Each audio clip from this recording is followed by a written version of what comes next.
con un mantra, espalda derecha, manos en cintura. Cantamos 3 veces Om, que es el mantra universal, invoca energías positivas. Inhalamos.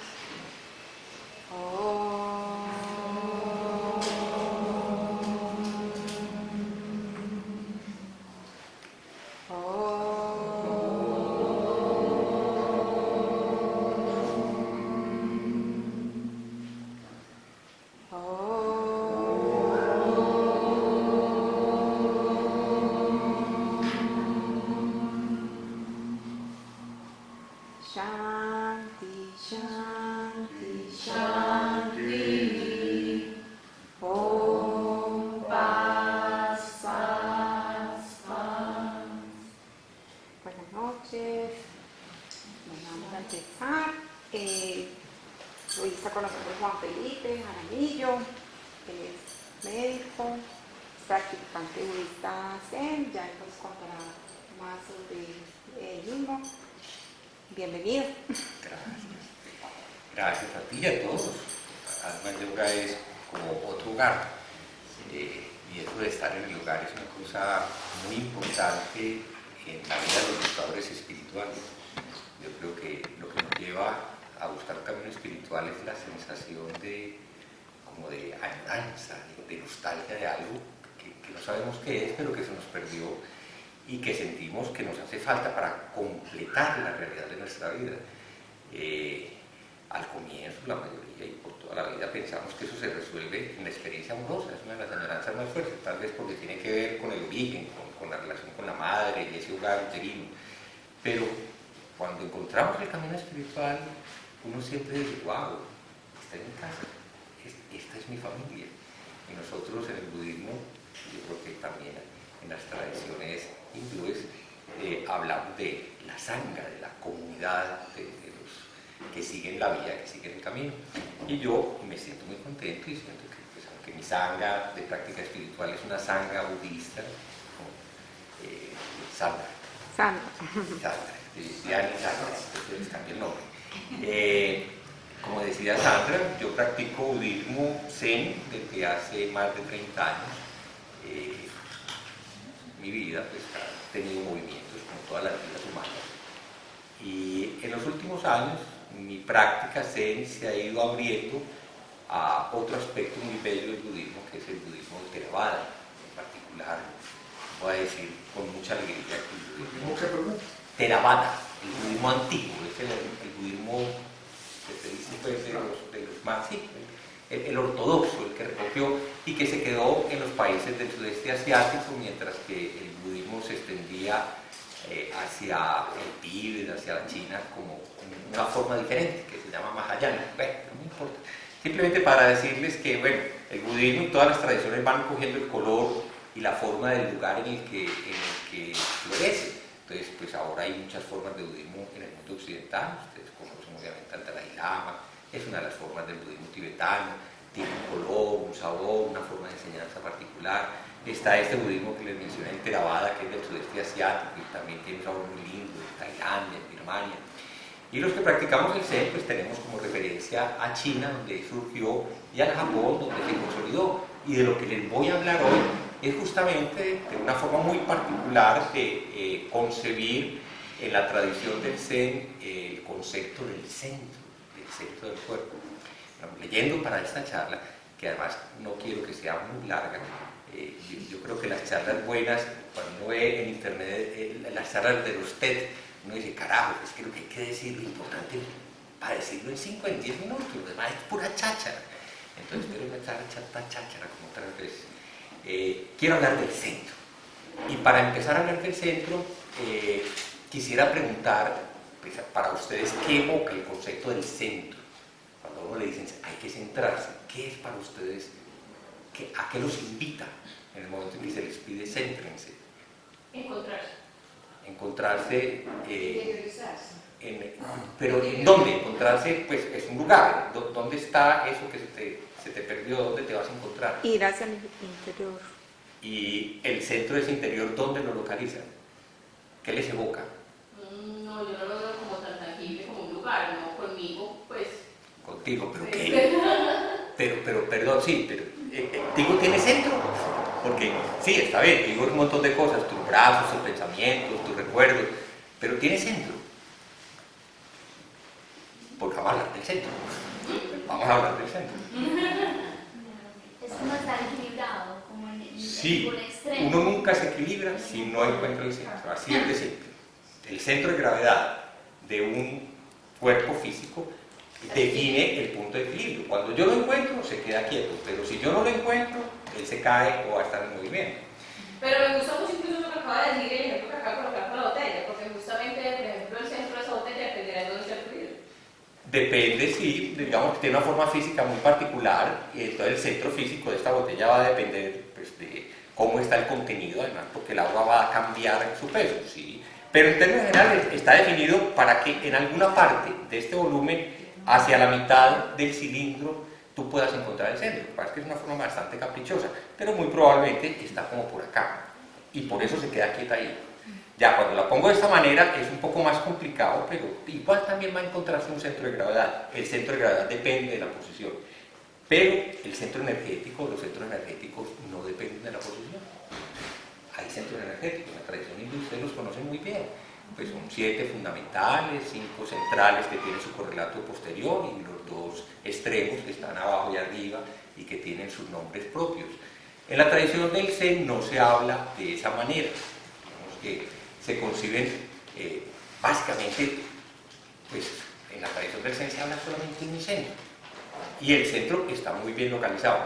Pero bueno, antes de entrar en detalle, ahorita que ustedes recitaban el ON, me sorprendió leer hoy de 8, que creo que algunos de ustedes han leído, y es un hombre pues, prolífico en su conocimiento, de que él decía que en general el ON no se recita como debería ser, porque el ON tiene 3 letras. Eso era la primera la A, después la U y después la M. Y cuando se recita bien, la A debe resonar en el centro superior, la U debe resonar en el pecho, en el centro medio, y la M debe resonar en el centro inferior. Es decir, hay 3 centros, por decirlo así, generales que se comparten en muchas tradiciones. Digamos que hay un centro del ser que está en esta parte, lo llaman el centro del hacer, hay un centro del querer, de la parte emocional que se sitúa acá, y hay un centro del pensar que está aquí arriba. Y eso coincide en parte con los chakras, tal como pues, los conocen ustedes. En el budismo, y muy particularmente en el Zen, en realidad se le da importancia a un solo lugar. Cuando se habla del centro del cuerpo, se señala específicamente un lugar que está en correspondencia con muchas cosas muy importantes. Vamos a ver si logramos verle la importancia. Pues una, yo como médico, es que es el centro de gravedad. Cuando yo analizo la situación ergonómica de un ser humano, miren ustedes un bailarín, miren un corredor, un atleta, cómo se mueve. Los buenos atletas, ¿qué es lo que le demuestran a uno en su facilidad? Es que corren conscientes de que la economía ergonómica del cuerpo depende de estar muy conscientes de lo que hacen. Cuando ustedes observan a estos gacelas humanas, a esos negros de África, que son bellísimos, los que uno pasar, pues, y uno los ve cansados, es como si flotaran sobre el aire, y generalmente van derechitos y uno tiene la sensación de que hay un punto en el cuerpo de ellos desde el cual gravita toda su energía. Lo mismo, cuando uno observa un bailarín experto de ballet que ya ha trabajado su equilibrio corporal, y la palabra apareció ahora, también la sensación que se tiene es que hay un lugar en el cuerpo desde el cual realmente nace la capacidad de poner en equilibrio el movimiento. Se me ocurrió en este instante, Sí. el centro podría ser el centro del amor propio, como un amor, como no sé, lo interpreté así. Digamos que en esa clasificación que te di, todo lo que tiene que ver con el querer podría entonces centrarse aquí, en el centro, que podría ser pues, el 4º chakra, que tiene que ver con la parte del corazón, del tórax, del pulmón, y también tiene que ver con esa parte emocional. Curiosamente, cuando hablamos del jhana, hablamos del centro de la energía, del ki. y hay una expresión japonesa muy conocida que es el harakiri. El harakiri no es otra cosa que cortar el centro de la energía. Además, es la forma en teoría de suicidio más rápida, porque si uno corta de un tajo la energía, pues se apaga la persona. La verdad es que eso no funciona así. La mayoría de los que hacen el seppuku, es el otro nombre que le dan a este tipo de suicidio ritual, requieren ayuda. Siempre hay una persona con una espada detrás, pues, para que no sufra mucho. Pero bueno, la idea no es hablar del harakiri, es hablar del hara.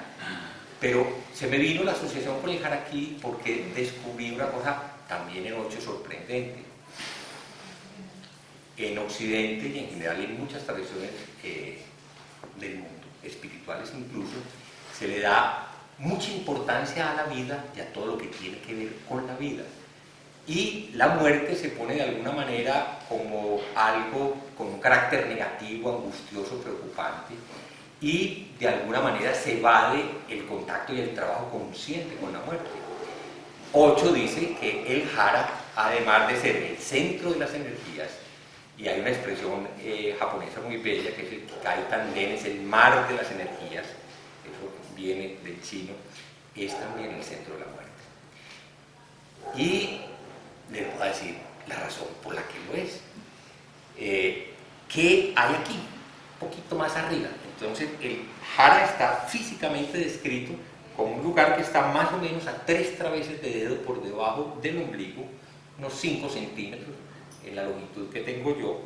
Más o menos va a cambiar de una persona a otra, va a depender un poco de la morfología. Hay personas largas, hay personas más gruesas, pero más o menos esa será la referencia. Incluso los chinos son muy sabios y dicen que los 3 traveses de dedo son de cada uno. Entonces las proporciones del cuerpo son estas, para cada uno se puede medir. Ahí está el hara y está hacia adentro.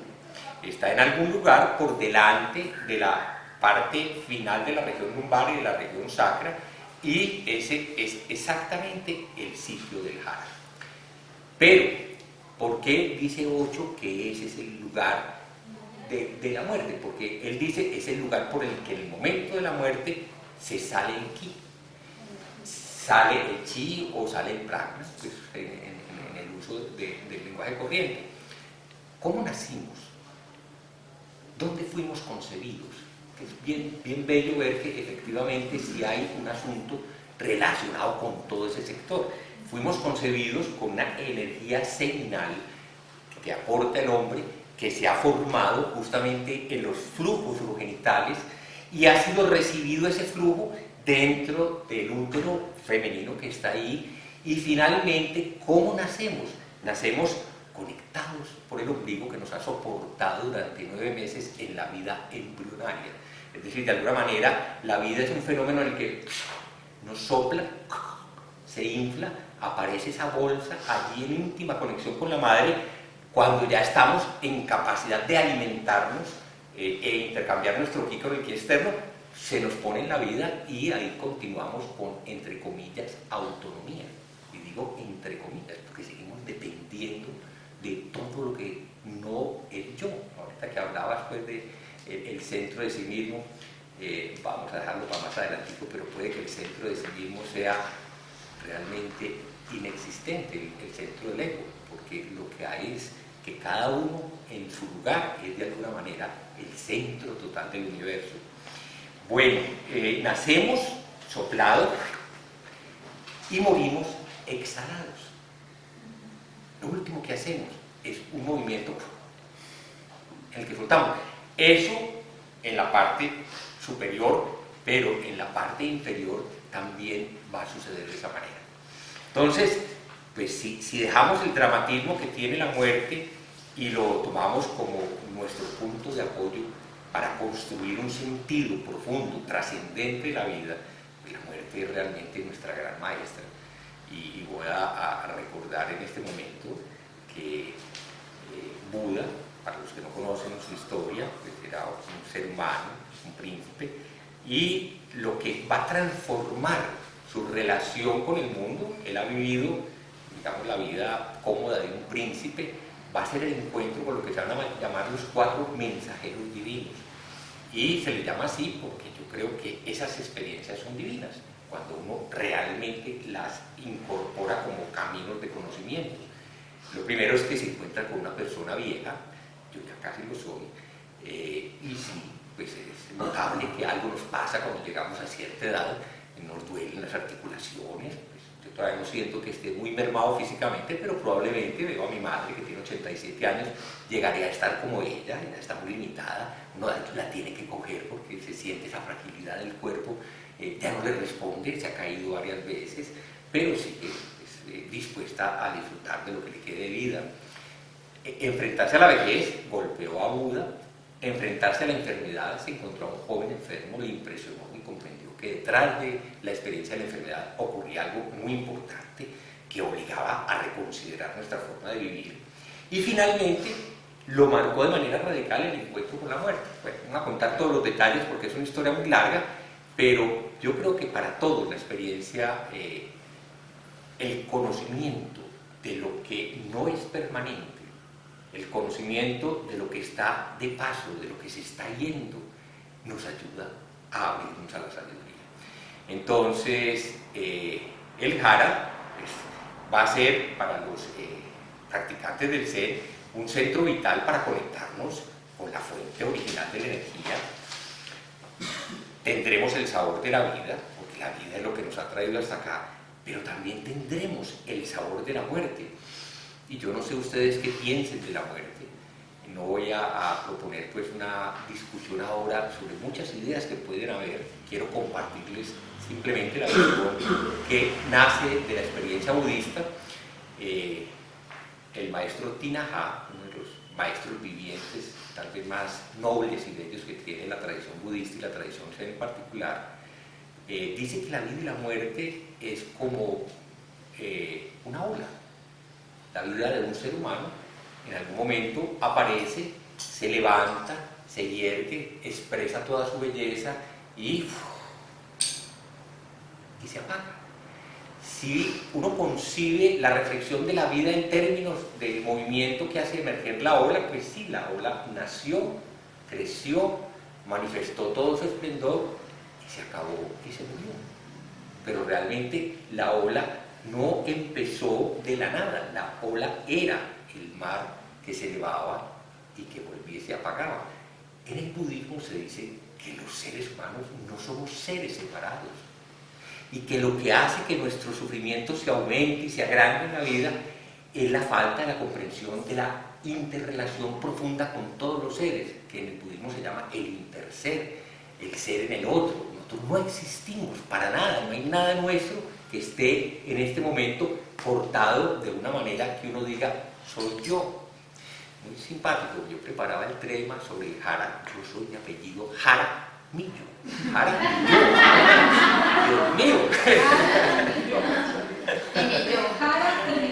Jaramillo.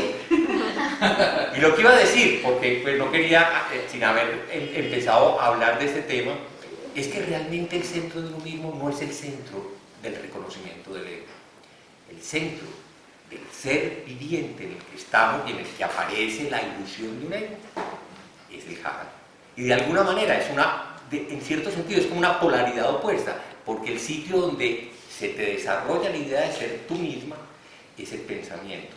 Y el pensamiento está, digamos, en su actividad intensa, abrumadora, aplastante, arriba, en el encéfalo, en el cerebro. Y de hecho estamos desequilibrados, profundamente desequilibrados, porque nuestra cabeza está en tanto movimiento que nos está tirando todo el tiempo para adelante.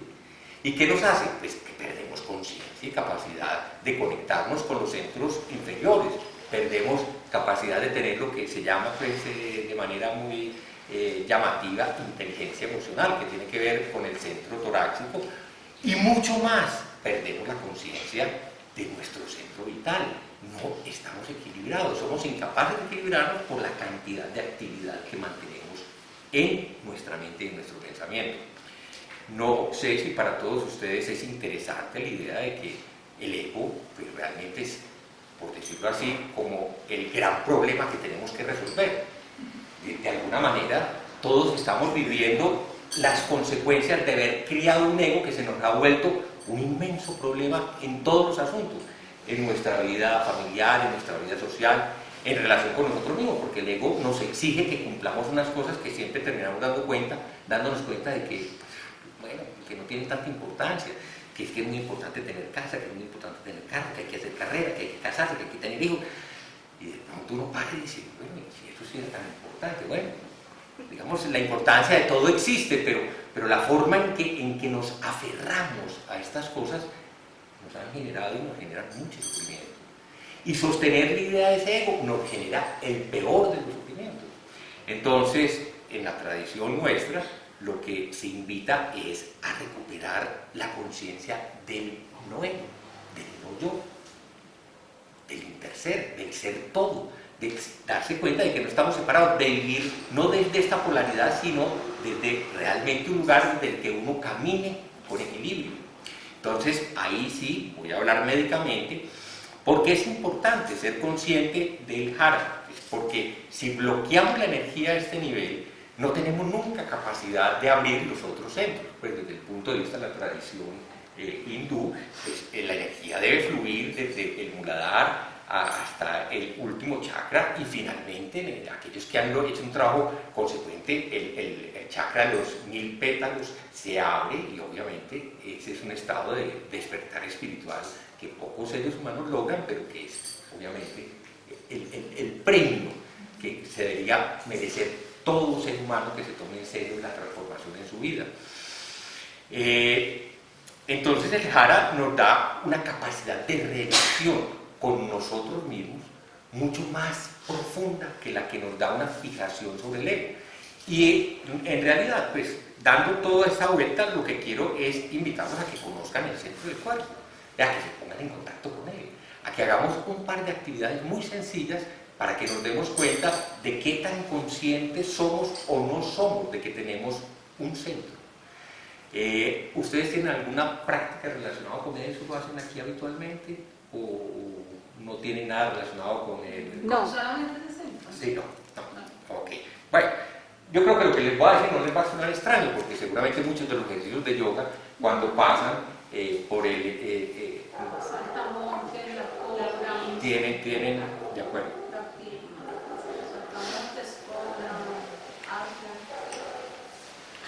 Entonces, veo que todos están más o menos bien sentados. Si alguien necesita sentarse en una sillita allá, pues lo que los invito es a que tomen una postura, incluso a los que no la han tomado nunca, no necesariamente con las piernas montadas, pero una postura equilibrada. Observe que cuando estamos sentados sobre nosotros mismos, el cuerpo tiene sus puntos de apoyo naturales. Tenemos unas rodillas que adelante nos soportan y nos dan, digamos, desde donde enderezar la columna, porque el trabajo más grande que finalmente hacemos con nuestra postura corporal es recuperar la conciencia de la rectitud del cuerpo humano. El cuerpo humano evolucionó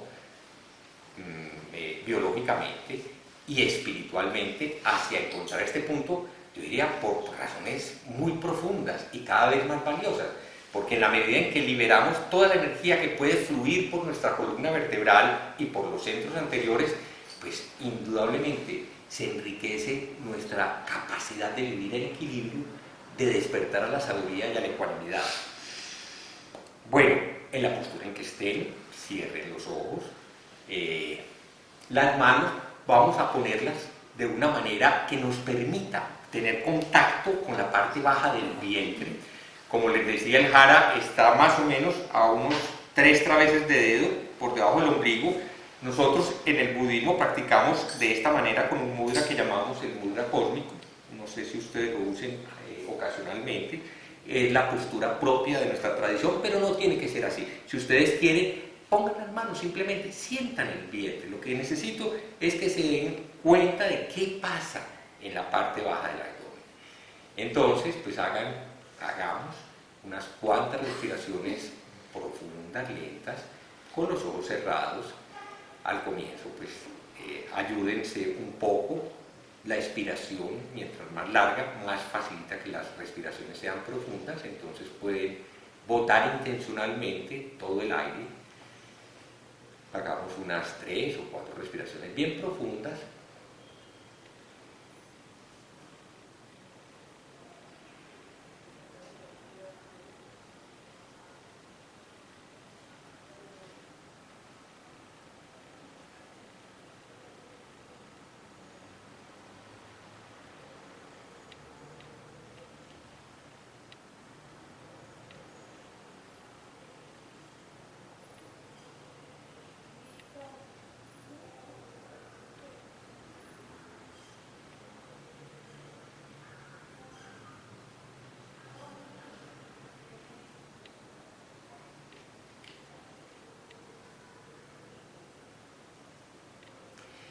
después de haber hecho las respiraciones profundas, continúen un par de minutos respirando de forma natural.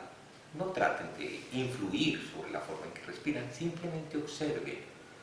Traten de sentir el movimiento del aire, traten de percibir el paso del aire por la nariz.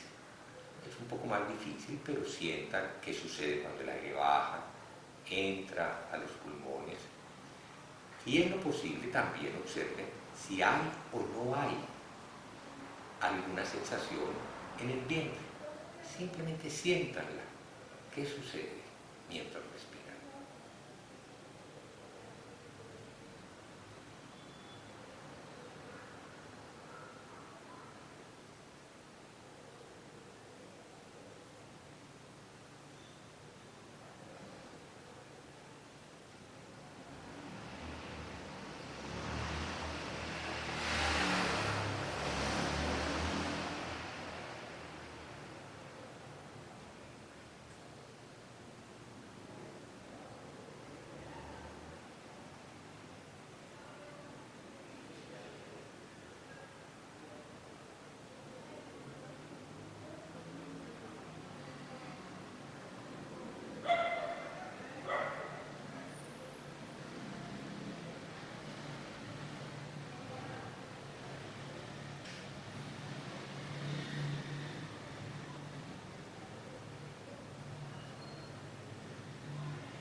Bueno, suavemente van abriendo los ojos y vamos a compartir la percepción que sintieron en la respiración. ¿Alguien quiere empezar y nos cuenta?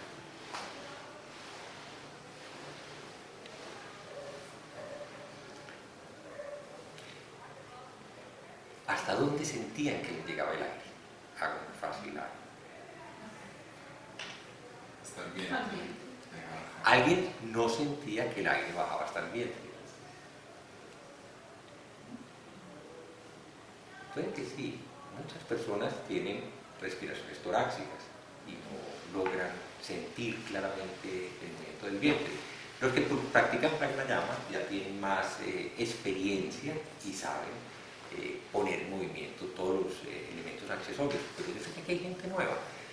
¿Lograba sentir realmente el movimiento de la parte baja del vientre? ¿Sí? ¿Y tú también? Cuando tú te refieres al centro y ya con la respiración uno trata, pues, como que interioriza y toca el centro, se equilibra y toca el centro del cuerpo. Ok. ¿Y tú sentiste que llegabas ahí y sentías el movimiento de la Y hay mano? un punto específico centrado, Ya. ¿Y dónde lo sentías? donde tú lo explicas. Ok, ahí digo. Ok, bueno, está bien. ¿Alguien no lo sentía, no sentía el recto? Eso no es pecado. Preguntarles. Yo sé, pues por experiencia con otros grupos, de pronto el tamizaje que estoy haciendo no sea suficiente, que realmente hay ritmos respiratorios torácicos y hay ritmos respiratorios abdominales.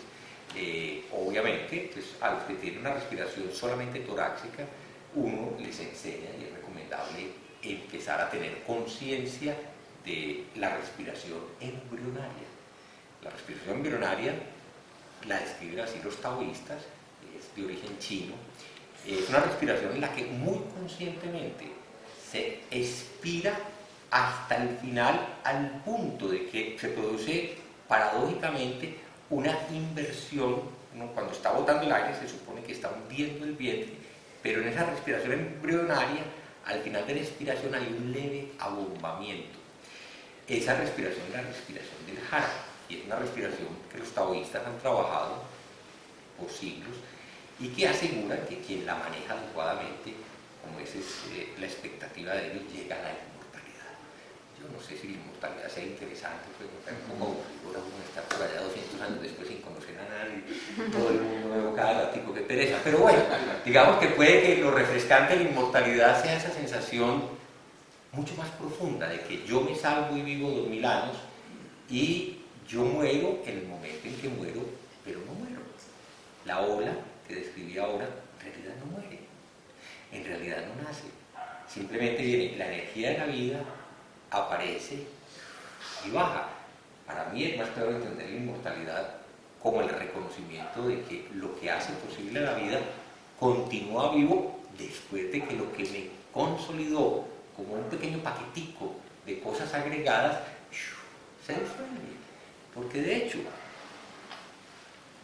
¿quién me puede decir esta agua dónde estuvo antes de que la pusieran en esa botella? Y pueden decir las cosas que se les ocurran. ¿Dónde estuvo esta agua?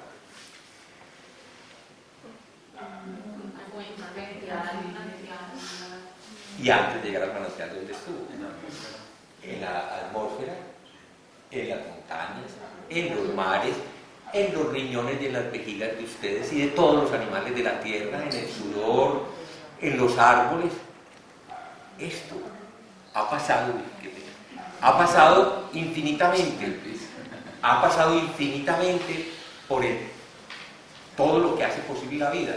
El 60% del cuerpo humano es agua. Y en la Tierra no habría vida si no hubiera agua.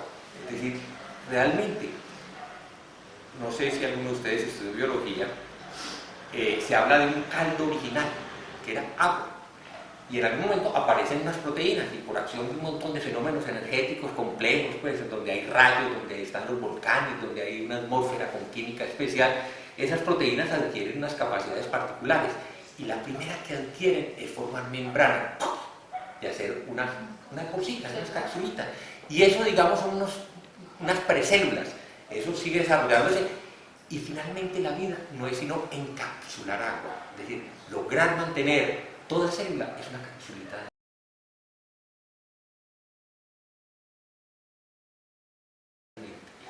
Entonces, el agua hace posible la vida. Somos agua.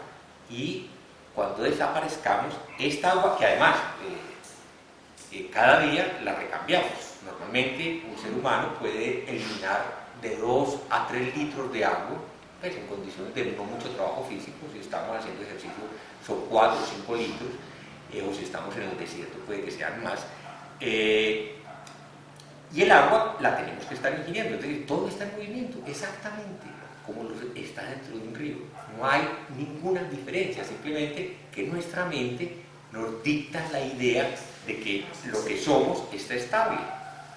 No hay nada estable, ni siquiera los huesos, no hay nada estable, ni siquiera las neuronas, porque aunque el cuerpo central de la neurona se puede conservar a lo largo de la vida, lo que lo compone se está recambiando. Las moléculas y los átomos han estado en movimiento. Entonces, literalmente, somos un movimiento continuo.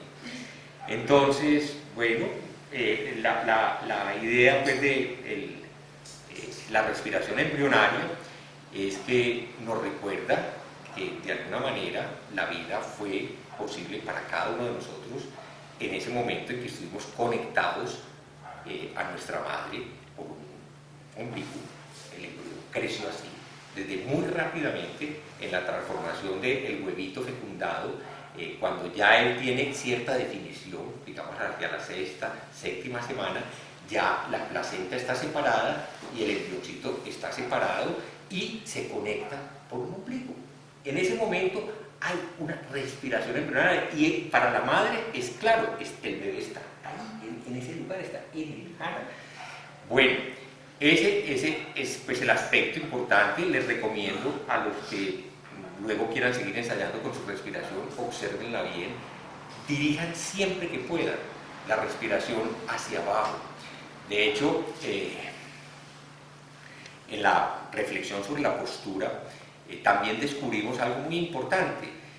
Muchas de las indicaciones que nos han dado para corregir la postura de chiquitos es que tendemos a hacer maletones. A más de uno nos han dicho, pues deja esa giro, pues además estudiamos, ahora que convivo con una adolescente, la hija de mi esposa que tiene 14 años, es increíble, ella se acuesta sobre el pupitre, pone la cabeza aquí y escribe a esta distancia en unas curvaturas impresionantes. Por supuesto, pues eso se paga caro. Llegó con un espasmo muscular impresionante que nace pues de todo su falta de conciencia de la postura y de las tensiones que vive. Entonces, recuperar una buena postura nace no de arriba, porque lo que yo recuerdo eran unos esfuerzos muy grandes para lograr esto, para abrir el pecho, pero cuando uno lo hace a expensas solamente de la parte alta, eso no dura, no vuelve y se cae. Cuando uno lo hace a expensas de empujar el centro del cuerpo, sientan el centro del cuerpo, que lo empujan hacia adelante incluso sin temor, porque nos enseñaban a chupar la barriga, como a esconder, como si aquí hubieran cosas vergonzosas. Bueno, además pertenecemos a una cultura religiosa que nos dijo que todo lo que sucede por aquí abajo es sucio, pecaminoso, cuidado lo toca, cuidado lo muestra, etcétera, etcétera, y huele maluco y toda la... Entonces vivimos con vergüenza de la mitad del cuerpo para abajo, es como si no fuera de nosotros, pues hay como de mentiritas, pues caminan. Pero realmente pues, nos sentimos pues, que somos nosotros mismos, nos miramos al espejo y somos nosotros mismos en la cara. La gestualidad de la cara nos identifica, pero el cuerpo, bueno, posiblemente ustedes que tienen, a diferencia de la mayoría de la gente, más conciencia de la importancia del cuerpo, tal vez ya sí lo sientan como el lugar, vivimos en el cuerpo, somos nuestro cuerpo. Además, la mente no está separada del cuerpo. Empezamos hablando pues un poco como del centro en el mundo mental. El cuerpo y la mente son uno. Finalmente, somos pensamiento, pero el pensamiento solo es posible por la integridad del cerebro. El cerebro se sesiona de alguna manera, sufre algún accidente y el pensamiento se acaba. Y eso lo ve uno dramáticamente, pues como médico, que solo lo he visto pues, en pacientes que han sufrido lesiones cerebrales severas, o han tenido traumas o derrames. Es patético. Si se les dañó el lado donde está el lenguaje, ya no hay lenguaje. Y posiblemente se dañan otras estructuras y no hay tampoco pensamiento. Bueno, traten de ser conscientes del centro del cuerpo. Cuando caminen, yo frecuentemente me vanaglorio, además porque me parece encantador, de meditar en el centro de la ciudad, en medio del tumulto. Pues suena un poco como raro, yo al principio como que tampoco creía mucho que eso fuera posible. Y es posible y se los garantizo, siempre y cuando caminen conscientes del centro del cuerpo. Y no se distraigan, es decir, tenemos muchos puntos de apoyo, somos tan, digamos, pegados de lo que sucede en el cerebro que nos apoyamos en los ojos. A propósito, ustedes que sí saben hacerlo, yo soy malito, en la postura del árbol, uno puede sostenerse en un solo pie, pero si mira. Cierren los ojos, pues creo que de pronto aquí hay algunos que aguanten siquiera los 5 minutos. Pues a mí, incluso con los ojos abiertos, me da brega. Pero realmente, miren, los ojos son realmente un punto de apoyo, es increíble. Es un punto de apoyo. Cierro yo este punto de apoyo y empiezo a tambalear y es irresistible, el cuerpo me tumba. Eso se puede trabajar, la gente que trabaja equilibrio corporal, trabaja y desarrolla la capacidad de quedarse largo tiempo, incluso con los ojos cerrados, muy difícil. Si estoy con los ojos cerrados en 2 pies no hay ningún problema. Necesitamos 3 puntos de apoyo, es muy curioso, pues realmente, y eso vale, porque si ustedes arman una banqueta, la banqueta, pues, bueno, cuando son patas aisladas, o tiene 4 o tiene 3. Pero no se puede hacer que sea francamente equilibrada en sí misma con menos puntos de apoyo. Entonces, sí, les iba a decir, por lo me parece también, que es bueno estar consciente de esto. Pues en nuestras tendencias posturales, la cabeza, vuelvo a repetir, tiene tanta actividad, está tan ocupada todo el tiempo que ya se está yendo para adelante. Entonces, hay que jalar. Y bien pesada que es, y termina uno con mico, pues, porque si está uno bien preocupado, bien embolatado, el esfuerzo que hace la musculatura para tirar para atrás es tan grande que uno termina fregado. Entonces, ¿qué se puede hacer para recuperar la conciencia del centro? Pues son las posturas. De pronto ustedes han practicado tai chi, qigong o artes marciales. Entonces uno se abre un poco, fleja un poquitico las rodillas y tiene esta sensación de dejar reposar el centro. Es como si uno soltara el esfuerzo y la espalda se endereza de una manera exquisita. Y uno caminando desde el centro del cuerpo tiene muchísimo más equilibrio. No soy practicante de artes marciales, pero conozco el trabajo de los que hacen aikido y me parece absolutamente maravilloso ver cómo se mueven estas personas. Me acuerdo de una película de creador del Aikido, Ueshiba, medía unos 50. Chiquitita, flaquita. Cualquiera que vea a ese viejito decía, lo soplo y se sale volando. Y un día, pues para mostrar la fuerza de la conciencia del Hara, porque eso es lo que ellos trabajan, la conciencia del Hara, de canalizar la energía que además es universal. Entonces ellos dicen, con una sana lógica, y es que la persona que actúa con violencia, que no tiene equilibrio y que cree que el poder de los golpes, de los músculos es el que manda, pues simplemente esa fuerza los arrastra y los termina tumbando y matando, y pues si no se ponen cuidado. Entonces él pues hace una demostración, llama a 3 campeones de esos mariners gringos de 2 metros de altura, musculosos, así, poderosos, patadas, golpes, de lo que ustedes quieran, y les pide que lo ataquen, que le peguen. Y el viejito está paradito en el video que yo vi, quietecito, y uno sí ve que él hace como aquí así, y como que así, puede hacer unos muy lentos, y ve uno efectivamente como esos mamonazos grandotes pasan de un lado para el otro. Y lo increíble es que todos los movimientos que este señor hace, Ueshiba los hace como si él tuviera un imán aquí en el centro del cuerpo. Apenas se balancea un poco para adelante, un poco para atrás, un poco para allá, pero siempre consciente del centro del cuerpo. En otro video, también un poco escandaloso, los que hacen Aikido hacen cosas muy escandalosas. ¿Alguno de ustedes ha visto, ha estado en contacto con grupos de Aikido? Y les han oído las historias que cuentan pues de sus movimientos de energía y todas las cosas. ¿Sí le conoces? Pero es diferente, es el mismo, pues que no sé si es el mismo Hapkido o es diferente. Hapkido es una cosa y Aikido es otra cosa. Sí. Sí, son distintas. Son distintas, ¿no? El Aikido se viste con un pantalón negro grandísimo, parece una falda, y son muy elegantes y sus movimientos son muy quietecitos. Bueno, Ueshiba en este otro video lo que pone es a una persona con un revólver a dispararle, incluso son 2, y él está quietecito, y le disparan efectivamente, pin, pin, y si se alcanzan a ver ciertos movimientos muy tenues, absolutamente tenues, y luego pasan la película en cámara lenta, y se ve la bala atravesar al ladito cuando él hace un movimiento y él nunca se desplaza del sitio en que está, simplemente mueve el cuerpo un poco para acá, un poco para allá,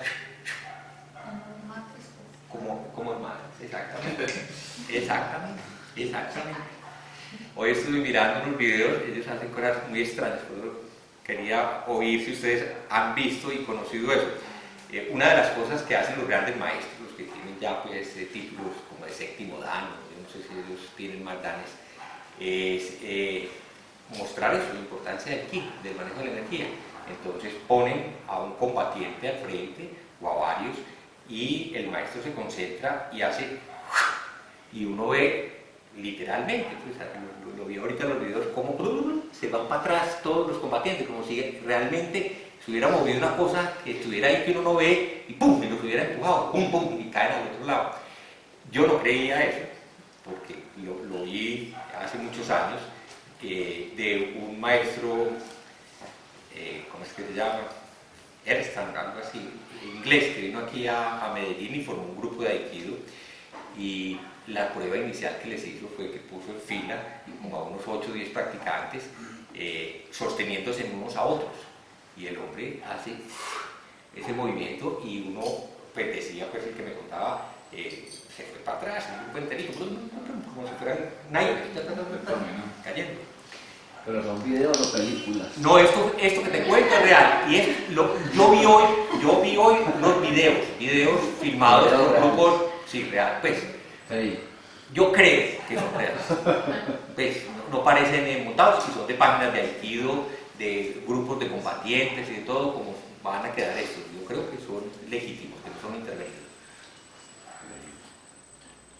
De la India se dicen de cosas más fabulosas. Yo no sé si ustedes están dispuestos a creer en todas las cosas fabulosas. La mente racional es muy cerrada a pensar en cosas extraordinarias, pero lo que uno oye de los sadhus en la India no tiene nombre. Pero hace poco pasó por aquí alguien que viene de una cultura de ayuno total, de personas que se alimentan del prajna, y que simplemente reciben la energía directamente del sol, en contra de todo lo que uno pueda decir como médico, ni agua siquiera toman y pueden pasar meses o años enteros. Un médico simplemente dice, absurdo, imposible, eso no corresponde. ¿Tú conociste algo del tema? ¿Oíste? Vino alguien de Australia que incluso llevaba mucho tiempo como atleta y competía, pues, o hacía un recorrido. Bueno. En la India me contaba un amigo que él presenciaba cómo en ciertos grupos de salud hacían unos desplazamientos, pero de kilómetros, físicamente, ¿no? Y aparecían a kilómetros de distancia. Eso es lo que allá es común. Bueno, todo eso, pues dicen los taoístas, nace del manejo del jara. A mí no me interesa tener poderes extraordinarios. El jara es realmente el centro desde el que se puede subir la energía. Y ahora sí entramos en algo común.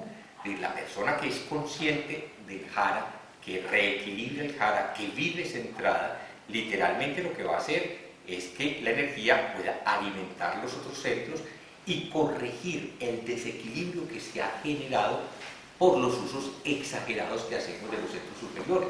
Digamos que el ser humano en algún momento perdió la capacidad de armonizar los diferentes centros, desarrollamos nuestra capacidad de multitarea, que no es sino multilocura, y por supuesto le damos mucha importancia a las actividades de estos centros en su manifestación física, y en esta parte nos descompensamos de manera terrible. Por supuesto tenemos mucha dificultad para aclarar la visión de los centros superiores, tenemos pues demasiadas ilusiones alimentadas y creadas por la actividad mental en la que vivimos y por una sociedad que es impresionantemente atropellante.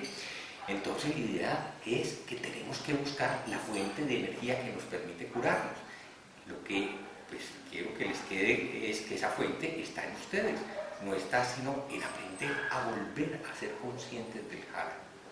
Que en la medida en que ustedes recuperen conciencia y desarrollen sus actividades diarias, conscientes de que hay un centro del cuerpo desde el que se hacen las cosas, empezarán a sentir progresivamente el alivio de vivir en el propio cuerpo.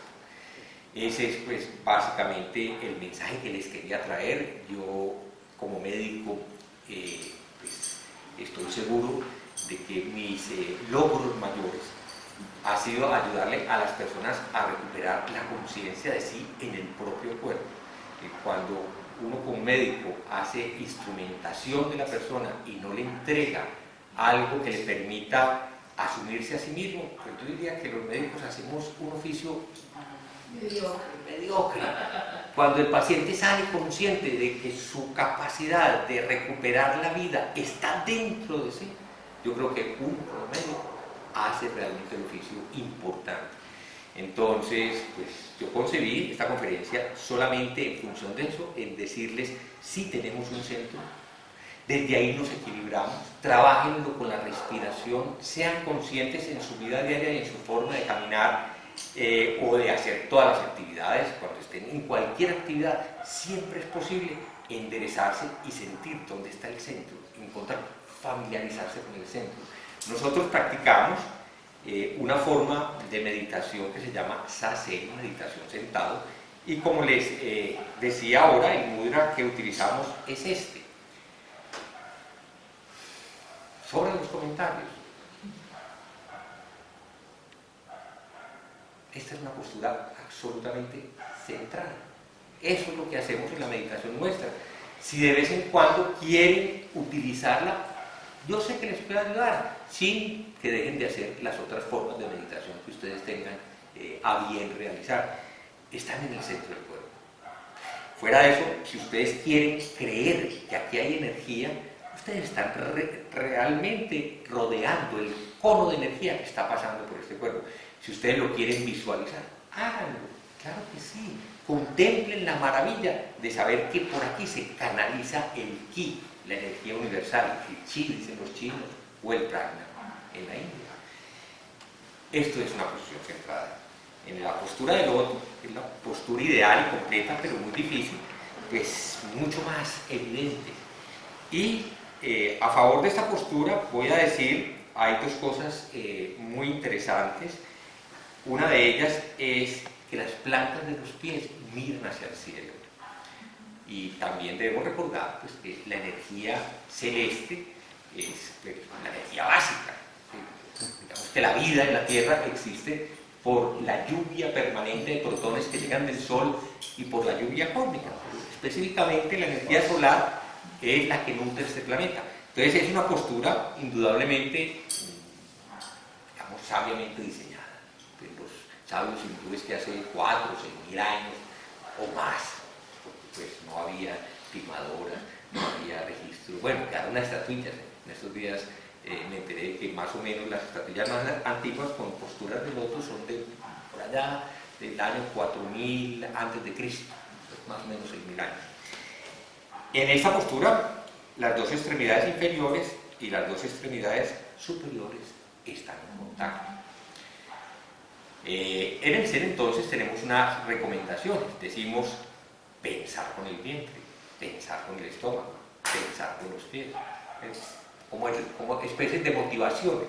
En realidad sí, es bajar la actividad y ponerla en el centro del cuerpo. Para mí es muy útil, creo que para el que desee experimentarla, a lo mejor también lo va a hacer. Y ahí termina. ¿Esto lo hacen en qué? ¿En el proceso de meditación? Sí, sí. Nosotros nos sentamos habitualmente, el corazón de la práctica del budismo es la meditación. No todas las tradiciones son, entre comillas, contemplativas, meditativas. El Zen es por excelencia tal vez la tradición más contemplativa, pero toda la tradición tibetana y toda la tradición que mencionaba ahora Theravada tiene en el corazón de su enseñanza la meditación. Y en el Zen, a diferencia de las otras, sí le damos mucha importancia a los detalles de esta postura, porque sí concebimos que es un trabajo completamente integral en el que cuerpo y mente, incluso sin necesidad de mucha información teórica, terminan encontrando los puntos de conexión, de no separación, porque en realidad pues, porque pensamos que estamos separados, que la separación existe, pero normalmente somos uno, somos uno. Si pensamos que estamos separados, desaparece la separación, pero si no, estamos aquí. Juan Felipe, dos preguntitas que me surgen.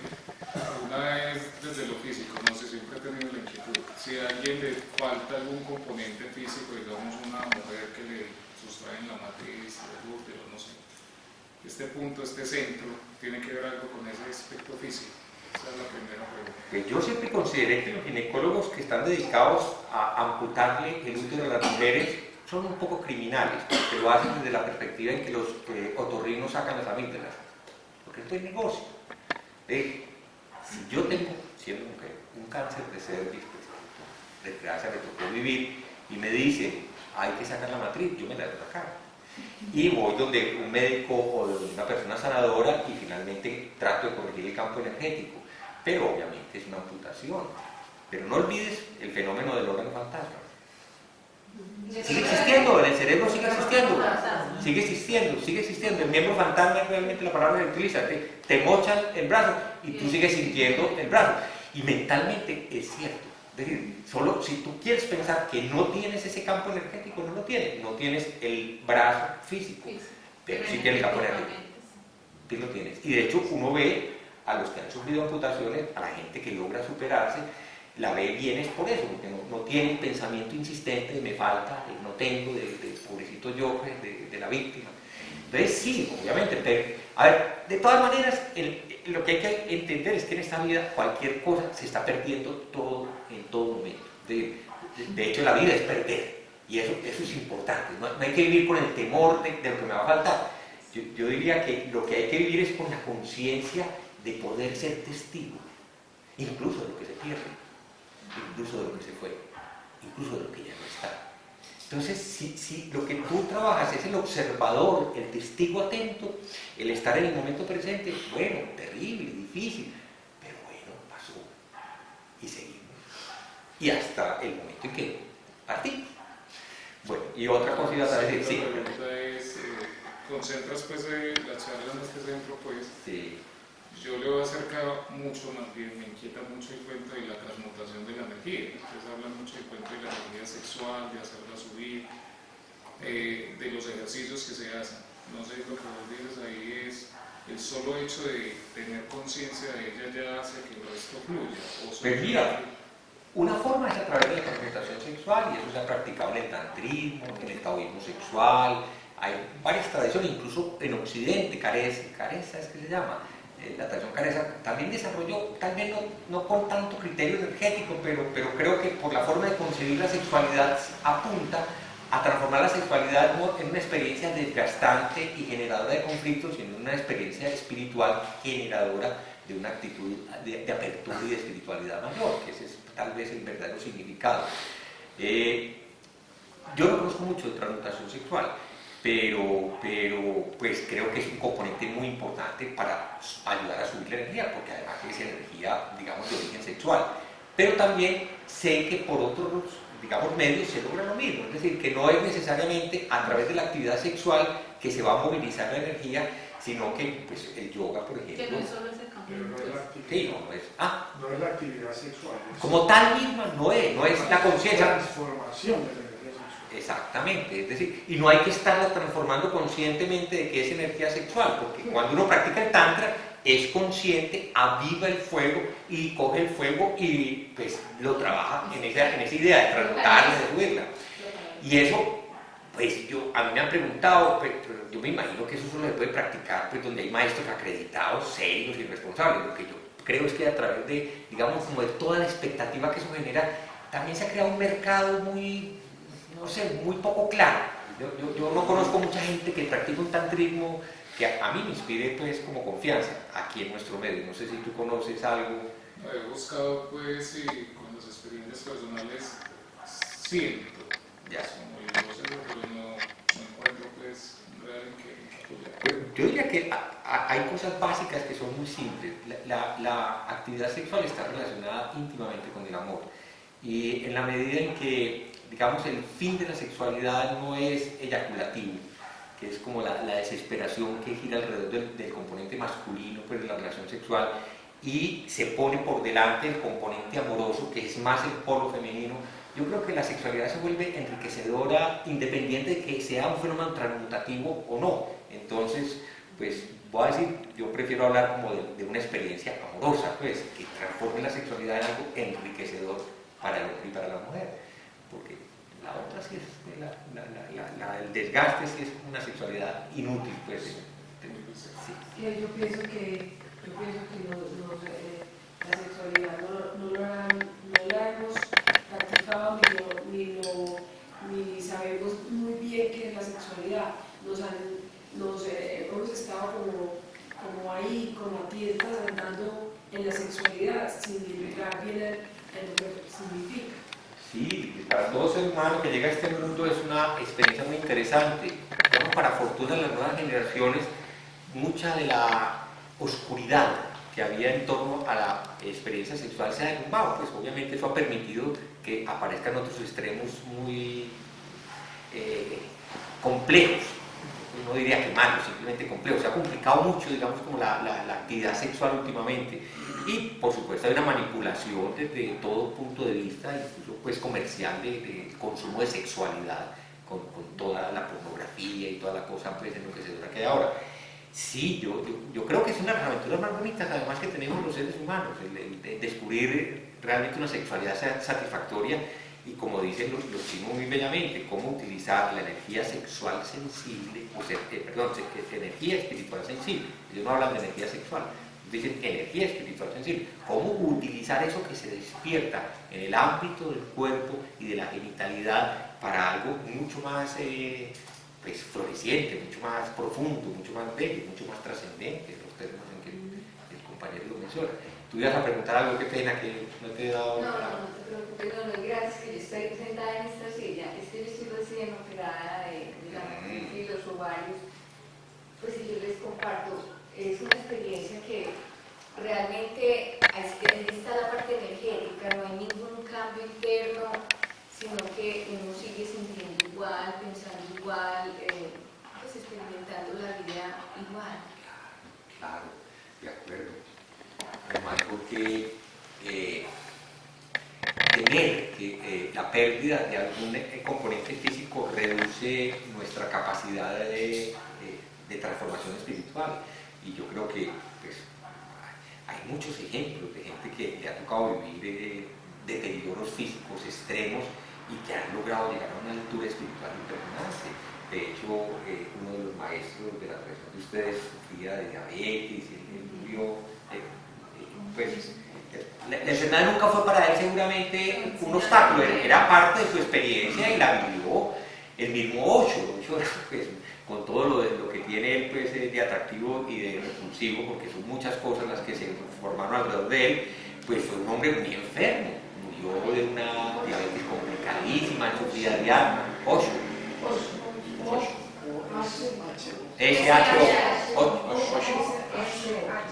De hecho, pues un tipo indudablemente muy inteligente, 1000 libros. No conozco otro tipo que haya producido tanto conocimiento pues, en el ámbito que ustedes quieran, porque la verdad, yo digo que no es muy profundo en ninguna de las áreas donde él se mete, pero en todas tiene algo interesante y bueno que decir. Y él era una persona muy enferma, muy enferma. Otro ejemplo más bello para mí, Krishnamurti.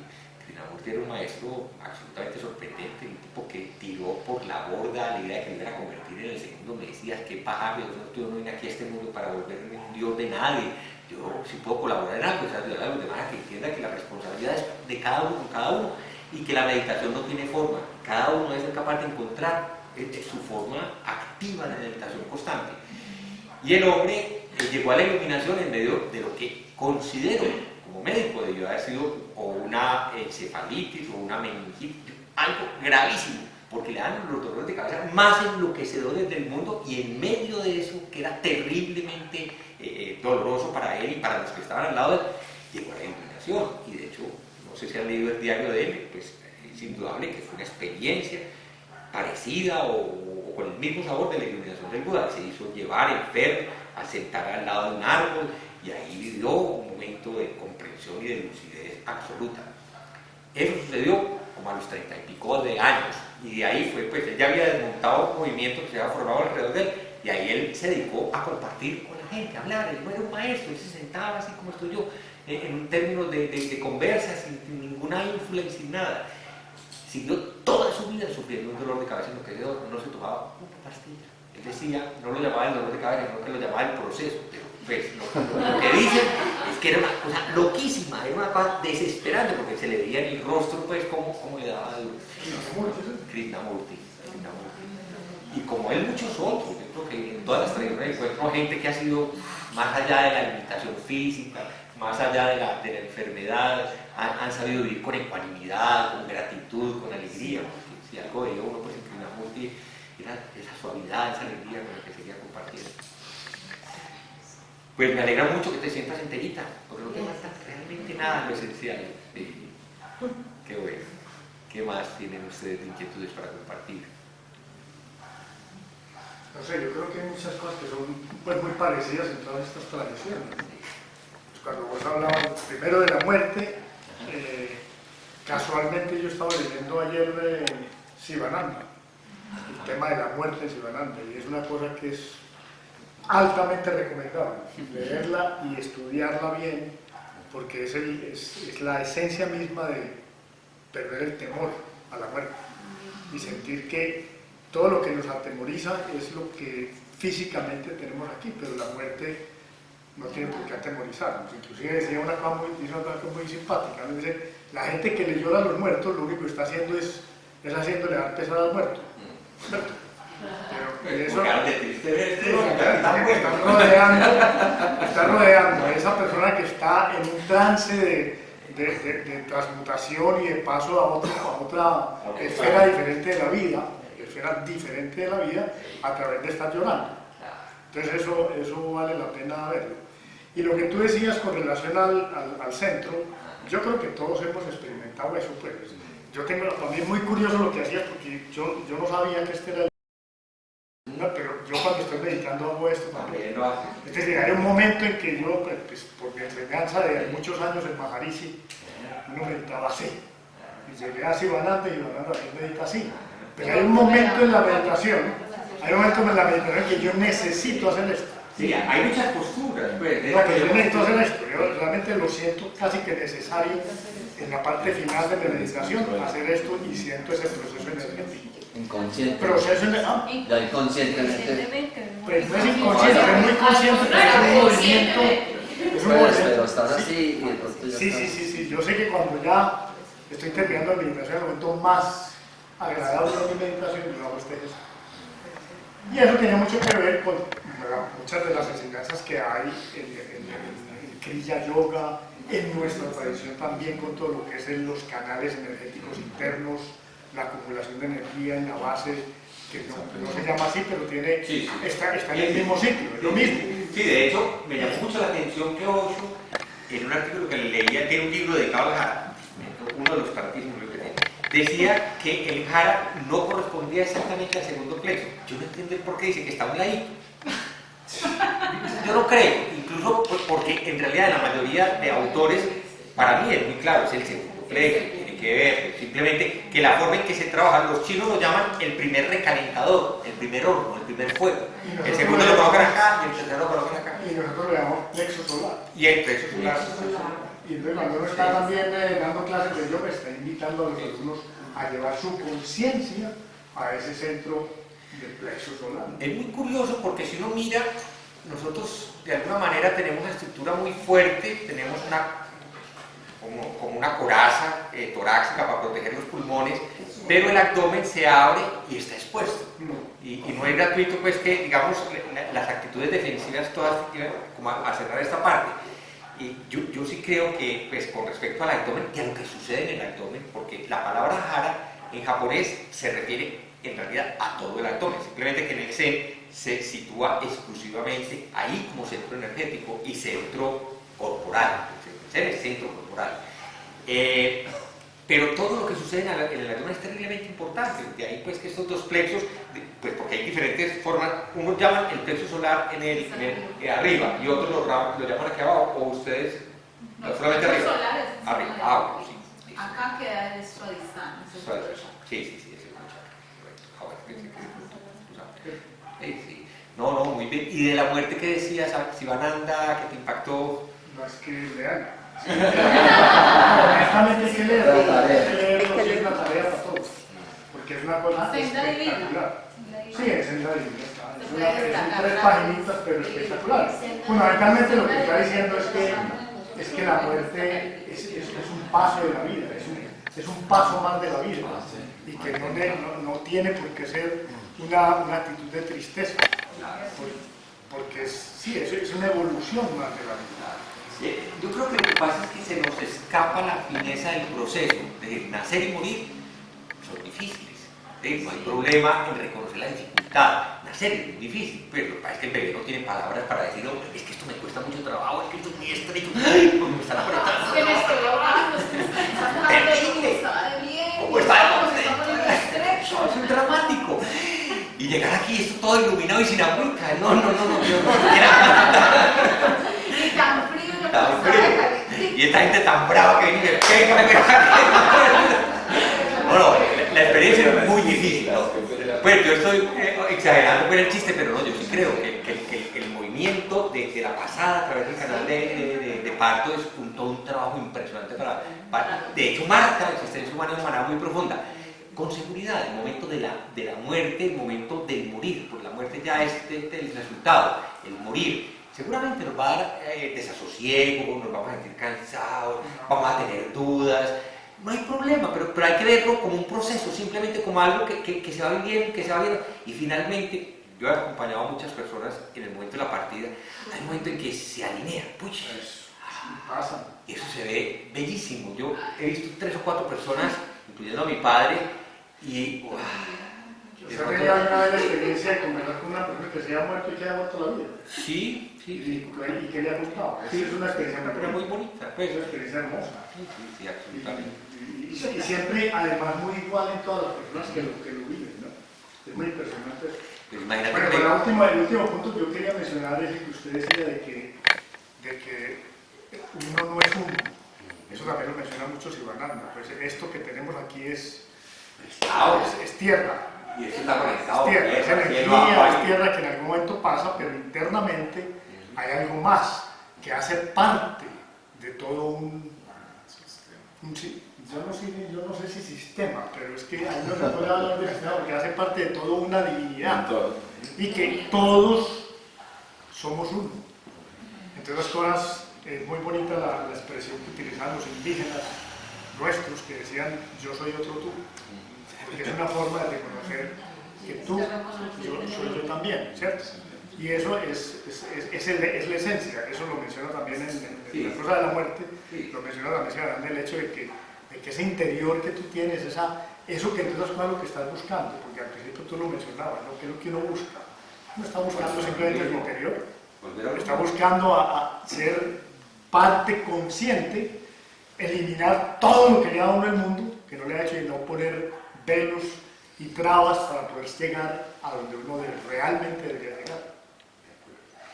Vuelvo a describir la imagen. Yo hoy leyendo un poco sobre el tema decía, somos como las botellas de vidrio que se soplan. Venimos de un mundo del informe y hay un momento en que se canalizan las energías y lo soplan a uno y aparece el bebé. Y mientras vivimos somos una burbuja. Y cuando llega el momento de la muerte es muy probable que la sensación sea la misma, volver a la no forma, para no decir informe que suena como fea, a la no forma, a ese lugar donde no hay separación, donde decir uno, pues es una forma de hablar desde acá, que vemos 1 y 2 y 3, desde allá no se ve ni 1, ni 2, ni 3, simplemente no hay separación, donde no hay separación, el mar no dice esa es ola, el mar si le mira como un todo es mar, y en algunas partes está agitado y en otras está quieto, así somos realmente. Entonces sí, muchas gracias, pero yo creo que sí, en eso estamos profundamente identificados, los caminos espirituales y contemplativos, todos llegan a descubrir la misma experiencia y simplemente lo que se requiere es práctica, eso sí, compromiso, entrega, continuidad, profundidad, seriedad, energía y mantenerse en el camino, porque los que empiezan a hacer mucha vueltita, pues puede que lleguen, pero se van a demorar, van a tener siempre enreditos. Y algo muy importante también que mencionamos, que se ha aprendido mucho acá es en el desapego. Pues así sea desde una parte del cuerpo, pues que le saquen algo a uno. Yo tuve una experiencia de operaciones en la rodilla y uno sentirse limitado para caminar, pero sentirse que estamos viviendo, estamos en todo y desapegarse de este mundo también de lo material. De acuerdo. ¿Y quedaste bien? ¿Ya sí, gracias. Okay. Yo conocí a uno.